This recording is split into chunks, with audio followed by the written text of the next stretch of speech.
అయితే యెరూషలేము చుట్టూ ఏముందనంటే పర్వతాలు ఉన్నాయట. యెరూషలేము చుట్టూ పర్వతాలు అంటే ప్రాకారము, అంటే ఒక భద్రతకు లేదా ఒక రక్షణకు గుర్తుగా యెరూషలేము చుట్టూ ఏమండి పర్వతాలు ఉన్నాయట. అలానే యెహోవా ఇది మొదలుకొని నిత్యము తన ప్రజల చుట్టూ ఉండును. అంటే ఒక ఎగ్జాంపుల్ మనకు అర్థమవడం కోసం దేవుడు చెప్తున్నాడు. యెరూషలేము చుట్టూ పర్వతాలు ఉన్నాయి, యెరూషలేము చుట్టూ ప్రాకారాలు ఉన్నాయి. అవి దేనికి గుర్తు అంటే భద్రతకు, రక్షణకు గుర్తు.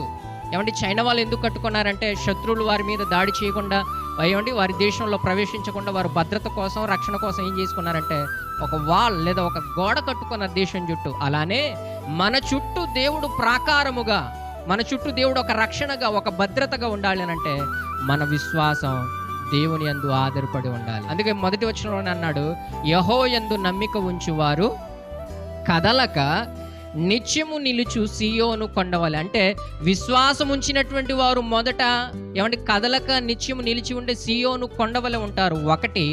రెండు, యెరూషలేము చుట్టూ పర్వతాలు ఎలాగైతే ఉన్నాయో, యెరూషలేము చుట్టూ భద్రత, రక్షణ ఎలాగైతే ఉందో, ఇది మొదలుకొని యెహోవా యందు నమ్మిక ఉంచినటువంటి వారి పట్ల దేవుడు ఉంటాడట. హల్లెలూయా. మన చుట్టూ మన కుటుంబంలో లేదా మన గృహం చుట్టూ దేవుని యొక్క భద్రత, దేవుని యొక్క రక్షణ, దేవుని యొక్క ప్రాకారం మన చుట్టూ ఉండాలి అంటే ఏమంటే మనం మొదట కలిగి ఉండాల్సింది ఏమిటంటే యెహోవా యందు నమ్మిక. ఆ నమ్మిక ఎంతవరకు అంటే ప్రియులారా, పౌలు గారు మాట్లాడుతున్న, నా మట్టుకైతే బ్రతుకుటే క్రీస్తు, చావైతే లాభం. మోషే అంటున్నాడు, ఇదిగో విశ్వాసం బట్టి ఐగుప్తు ధనము కంటే క్రీస్తు విషయమైనటువంటి నింద గొప్ప భాగ్యం అని ఎంచుకున్నాడు.